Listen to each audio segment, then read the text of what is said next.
અને પછી એક જણ બીજા ફૂલ પર જઈને બેસે છે. પણ એમાં શું હોવું જોઈએ?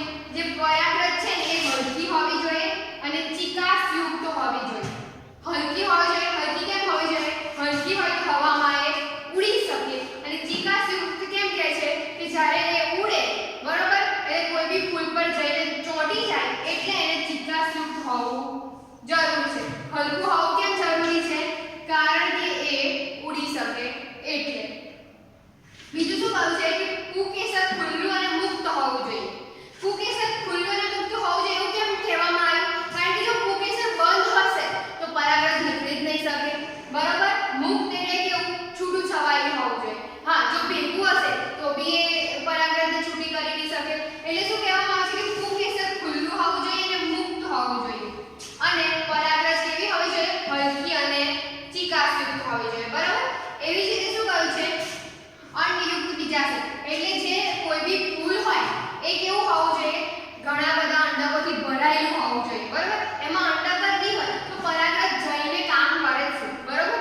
ફલન થશે કે હવે એટલું કે પરાગરજ તો ફલન કરી નહીં શકવાનું એટલે અંડયુક્ત બીજાશય હોવું જરૂરી છે બરાબર. છેલ્લું શું કહ્યું છે? દલપત્ર નાના હોવા જોઈએ. દલપત્ર એટલે તમને ખબર જ છે જ્યારે મેં તમને આપણે ચેપ્ટર ચાલુ કર્યું હતું તો મેં કહ્યું જે કલરફુલ ભાગ હોય ને એને દલપત્ર કહે છે. એ કેવા હોય છે? નાના હોવા જોઈએ. કેમ નાના હોવા જોઈએ? જો દલપત્ર નાના હશે તો સ્ત્રીકેસર અને પુંકેસર મોટા હશે તો જ્યારે હવામાંથી પરાગરજ ત્યાં જશે તો એમને જે સ્ત્રીકેસર પર અને પરાગાસન પર વહેલી તકે ત્યાં પહોંચી શકે. એટલે એટલા માટે શું હોવું જોઈએ? દલપત્ર નાના હોવા જોઈએ બરાબર. તો આ આપણે હવાની વાત કરી. હવામાં શું કહ્યું કે પરાગરજ કેવી હોય છે? હલકી અને ચિકાસયુક્ત હોવી જોઈએ. પુંકેસર ખુલ્લું અને મુક્ત હોવું જોઈએ. અંડયુક્ત બીજાશય હોવું જોઈએ અને દલપત્ર નાના હોવા જોઈએ. તો હવામાં થતું પરાગનયન વહેલું થઈ શકે છે. એવી જ રીતે આપણે શું લઈશું હવે? પાણી બરાબર. તો પાણીમાં બેટા શું કે પાણીમાં પરાગનયન કેવી રીતે થઈ શકે છે કે પાણીમાં રહે પાણી જે પરાગરજ છે ને એ પાણી ઉપર તરશે એટલે જે બી વનસ્પતિ પાણીમાં થતી હોય ને એનું ફલન છે ને પાણીની ઉપર જ થશે. એટલે કે પરાગરજ અને અંડક એ બંને શું થશે?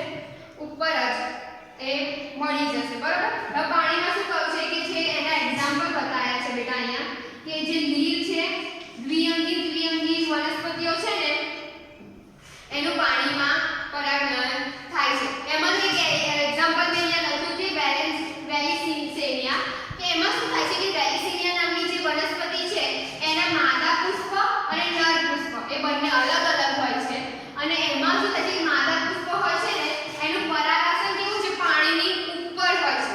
પાણીની ઉપર તરતું હોય છે.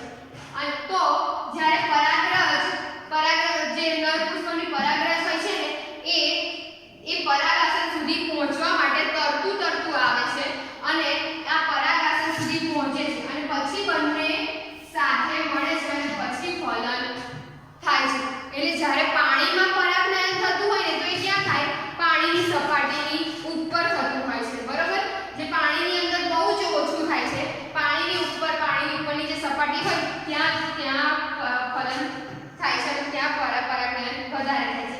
એવી જ રીતે દરિયાઈ ઘાસ જ્યાં બીજું એક્ઝામ્પલ છે આપણું એમાં પણ એવું જ હોય છે કે જે નર પુષ્પ જે પરાગરજ અને પરાગાસન હોય છે ને એ પાણીની સપાટી ઉપર તરતા હોય છે અને ત્યાં પરાગનયન થઈ અને ફલન એવી રીતે જ થાય છે બરોબર.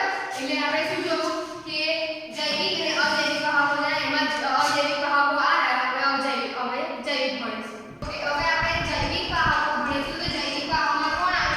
પ્રાણીઓ આવે બરોબર.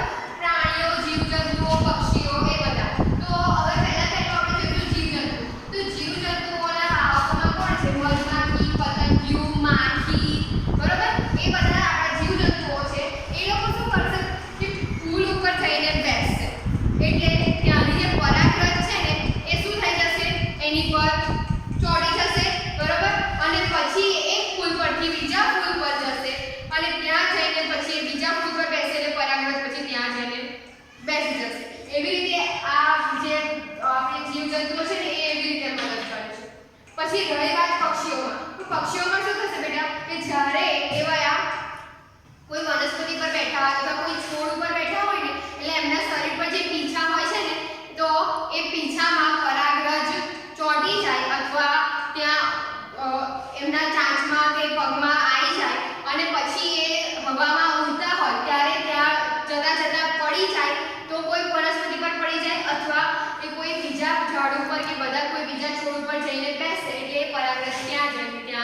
જતી રહેશે, એટલે ત્યાં પરાગાસન પર બેસી જશે. એવી રીતે પક્ષીઓ મદદ કરે છે.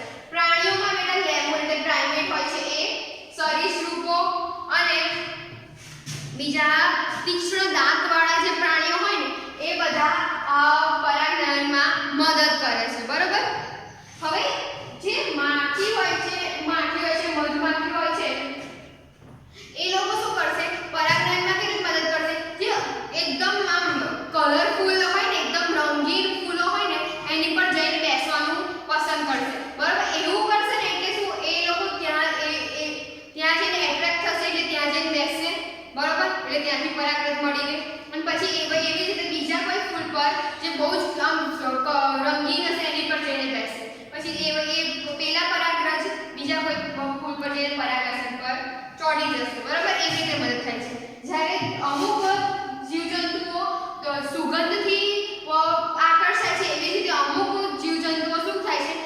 ફૂલોની દુર્ગંધથી આકર્ષાય છે અને ત્યાં ફૂલ સુધી પહોંચે છે અને એના પરાગરજને પોતાના શરીર પર ચોંટાડી દે છે. એવી રીતે એ પરાગરજમાં મદદ કરે છે.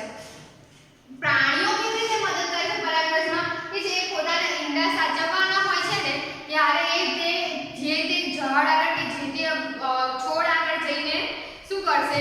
ત્યાં જશે ત્યારે એ જે ફૂલને અથવા ફૂલ પરના જે પુંકેસરની પરાગરજ છે એમના શરીર પર આવશે અને ચોંટી જશે. એવી રીતે મદદ કરે છે. એમાંનું એક એક્ઝામ્પલ છે બેટા સુરણ. તો સુરણમાં શું થાય છે કે એનું ફૂલ છે ને બહુ ઊંચું હોય છે.